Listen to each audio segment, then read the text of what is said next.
Dr. Dekolu, you've heard what Mr. Novo is saying. We're looking at how we can stabilize. This is our country, for Christ's sake. Going forward, how can we look? If you look at the recession in South Africa, incidentally, they also just went above the line and they hit about 2% growth rate. Where do we go for, if you make comparison, where do we go from here, Dr. Dekolu? Thank you very much. Thank you. I think I should respond to two things. I think the first is that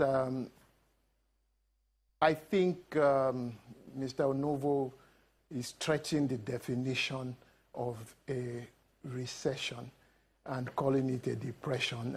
I of course, am willing to learn from him. The second critical thing is that he misunderstands, and since he's a technician, the theory of business cycles.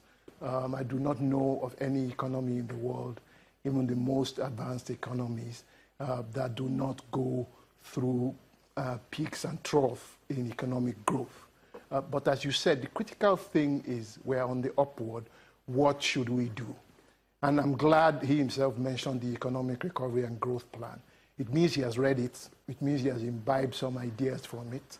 And so, of course, he agrees with me that the first thing you need to do is to improve macroeconomic stability, which is one of the things happening with the resumed GDP growth, improvement in the reserves, the stabilization of the exchange rates, the decline in inflation. But I'm glad he also agrees with me that you have to emphasize agriculture. This government has been emphasizing agriculture from day one, such that even during the height of the recession, agriculture continued to do well. And from all evidence before us in terms of the amount of work done in terms of the presidential fertilizer initiative, in terms of the amount of hectare that has been planted, in terms of the interventions around the Anchor Borrowers program, and in terms of the massive investments we see in agriculture from big players, I think it's upward. The other part, which is also critical, of course, are the issues of power and petroleum sufficiency. Everybody lives in this country, at least we've all lived here for a while. We know the heartaches that we had in trying to get petrol into our cars to enable us to move around. If nothing else, because I do know the amount of hardships that people went through. Of course, it's easy to forget hardship when you move on to a smoother path.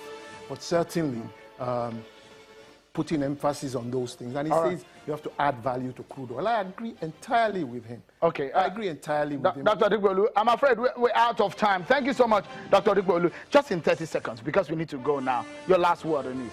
Very simple. We need to improve our productivity, starting with the ethical ambience. Integrity is key, especially in the mass media. Because there's too much deceit. Thank you so much. Mr. Martin Onovo, the presidential candidate of the NCP, Dr. Adeyemi Dikpolu, the economic advisor to President Muhammadu Buhari. What an exciting outing for everyone. Thank you so much, everyone, for being part of this show. I'm Sean Kimbaloe. Bye for now.